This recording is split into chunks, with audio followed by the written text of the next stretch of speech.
At the Clinton Global Initiative, I had the pleasure of meeting Talia Milgrom-Elcott.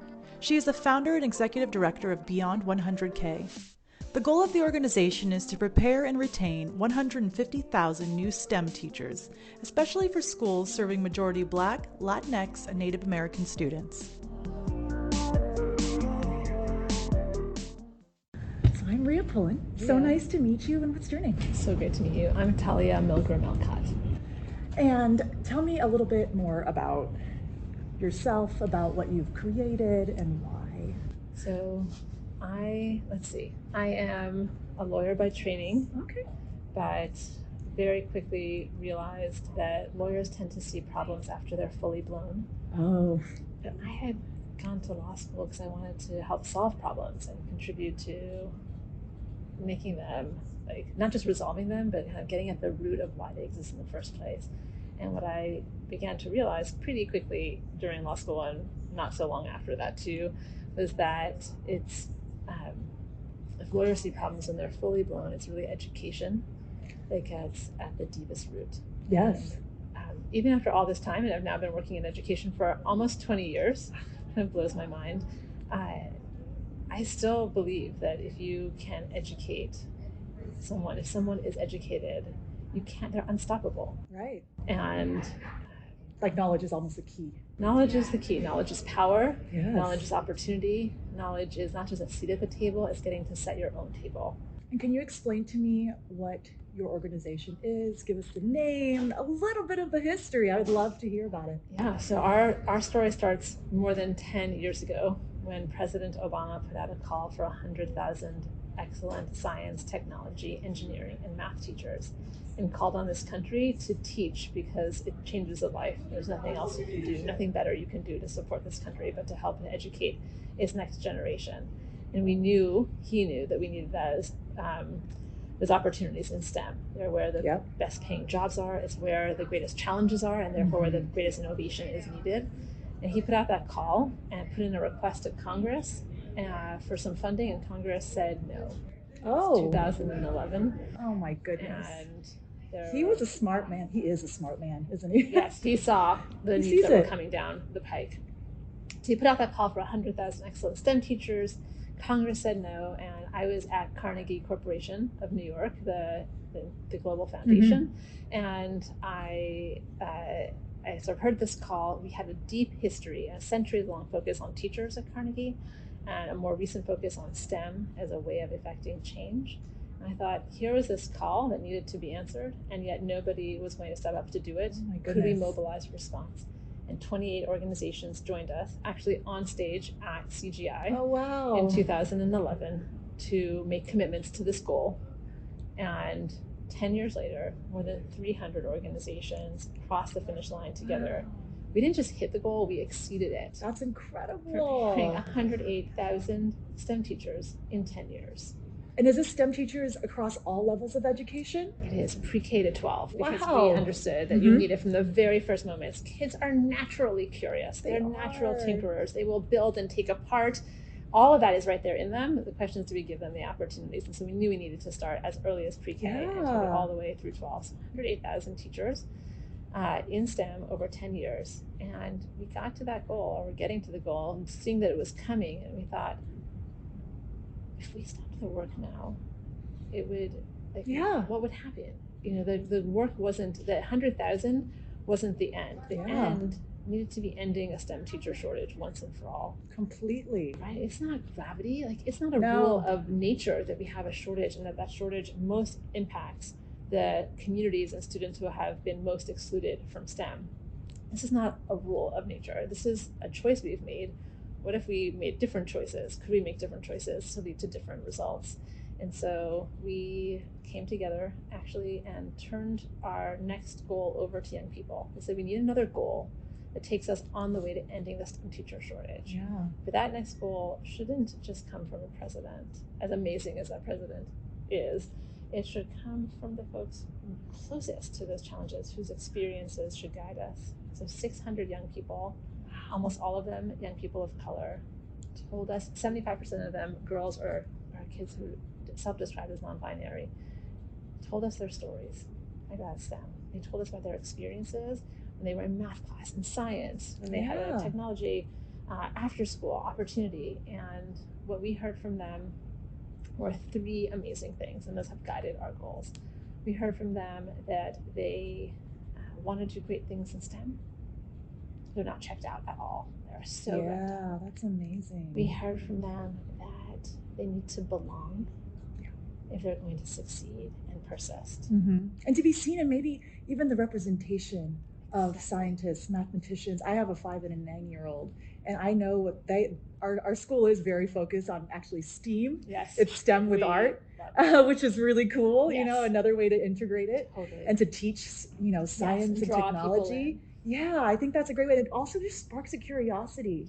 And just like showing kids of color that there were incredible mathematicians and scientists that made revolutionary breakthroughs, and the people that you have, the kids you've changed might become the next people to discover amazing things. And have you tracked any of these kids from the beginning? Well, that is literally what we believe. We believe that like the cure for desalinating water, that person's sitting in a classroom today. Like Albert Einstein was once a little kid. He was sitting in a classroom, and like they are there right now, whether that's energy solutions or desalination or new cures for diseases old or not yet discovered. Like they're all in our classrooms today if we can give them the opportunities. And so our next goal, we're calling it Beyond100K. Beyond100K, because you want to get past that. That was not the finish line. That was not the finish line. We have to go beyond. We're going to prepare 150,000 teachers just in this decade. Wow. We're going to retain 150,000 STEM teachers in this decade, because if we don't have classrooms worthy of keeping our teachers, we don't deserve to bring them in there in the first place. Those teachers are going to represent their students and represent the racial diversity and vibrancy of this country. Just to see a teacher that looks like you, and to connect with that teacher on like a human level, I feel like that's going to spark a young child's mind. Like, I could even be that teacher to teach the next one. I could create too. I'm worthy of being here, and I can do amazing things. A teacher can tell you that. Yes. And that is really what we heard from young people. The teachers were the ones who unlocked that sense of belonging more than anyone else in their lives. And so we are supporting these teachers to create classrooms of belonging for all of their students, but especially the students who have been most excluded from STEM opportunity are Black, Latinx, and Native American young people. So that is the goal for this decade, going beyond 100K. I would love to finish with a teacher that really sparked you. Oh, I love this question. I think sometimes I have two teachers who always jump to mind. One of them was my second grade teacher. Her name was Dorette Diamond. I called her Dorette. And she her name was Diamond, but she sparkled for me. And, just got down on the floor and let us create with our hands and make amazing things. And that sense of belonging, I hadn't always felt like I belonged. In my first grade year, I remember feeling uncomfortable and on the edges. And that second grade year, she just welcomed me and let me know that I had a place in this class and I could belong. And then fast forward to 7th grade, Mrs. Mead was my English teacher, and she taught me about metaphors. Metaphors. Yeah, we read a short story called "The Effect of Gamma Rays on Man in the Moon Marigolds." And I can still tell you about this little girl reading, taking care of a plant. So it was about a science experiment and the effects of gamma rays on this marigold that she was taking care of in a home that wasn't taking care of her. And she that moment when I realized that she was the marigold. Oh, mind blown, right? That's it. Explosion of my mind. What is your background, could I ask?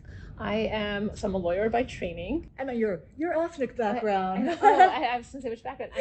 I'm Jewish. Okay. And I get asked all the time about my name, Talia, because it has so many. There's so many different traditions that have Talias and Talias and Talias. And I love that feeling of connection. My name comes from Hebrew, and it means like the morning dew, Tal, and Yah, like hallelujah, is the divine. Oh, wow. So wow, sort of that sense of possibility in the morning when the dawn is there. I see that as a metaphor for what you're doing as well. I'm sure you do as well. I really felt today, especially And I think about this as a mom. I have 3 kids. They're 3 girls, 10, 12, and 14.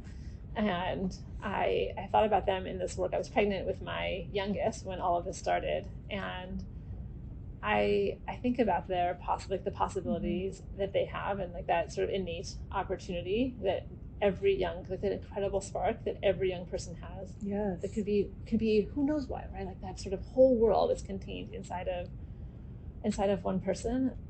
Isn't it pretty fun to figure out what makes them tick? It's I have a 5 and 9-year-old, so like, you know, your kids are a little older than mine, but I'm really seeing it. They're completely different humans. Oh my goodness. So I feel like so I feel like it's my best work as a parent is that they're each of them completely different humans, but they're fiercely loyal to each other. They share a room by choice. Oh, all 3 of them. All 3 of them? All 3 of them. Bunk bed, loft bed. We like literally every night do a circuit, and I'm just lying with each one of them to have like one-on-one time and snuggle with them. They still want to snuggle with us. Oh, but I've been thinking a lot that gives me hope. Yes. Good. Totally. You still do it. You can still do it. That like there are so many things you think about as a mom, as a parent, and one of the ones I never thought I would have to like have as a thing I focus on for my kids, but I think it is going to be true for people raising children right now with everything that's happening in the world. Yeah. Is to keep them. I feel like there's a very fine line right now between despair and hope. Yeah. And I feel like part of our job as moms and as parents is to keep our kids on the side of hope, and to feel like the future can be better than the past, even if things feel very challenging, and that what they do will matter, that they can take the next elegant step forward, whatever it is, to like carve a path to progress, that what they do matters. That is so beautiful. Yeah, we do this. I'm just thinking about it, like you were saying, just having that one-on-one time. We do like this rose thorn, wild rose thing with my kids. And rose thorn and bud. Yeah, her rose was like this science project at school that was very, STEM involved. They were studying this water cycle, and they put the water in the plastic bags and set it out in the sun, and they saw like the condensation and the evaporation. But to teach science like that as opposed to just worksheets. Yes. That it's something you can do with your hands, and you can see it in the world around you. I just think like the world is full of magic, full of mystery, and full of goodness if we can just slow down enough to pay attention to it. It's there for us. My mom has this amazing metaphor I've been thinking about a lot. These days she talks about the cable cars in San Francisco. Mm-hmm. So the cables are always running. Yep. But the cars only move when they hook into it. Yeah. When they hook in, it can take you up the steepest mountain. And I just feel like the cables of hope and connection are just always there for us running.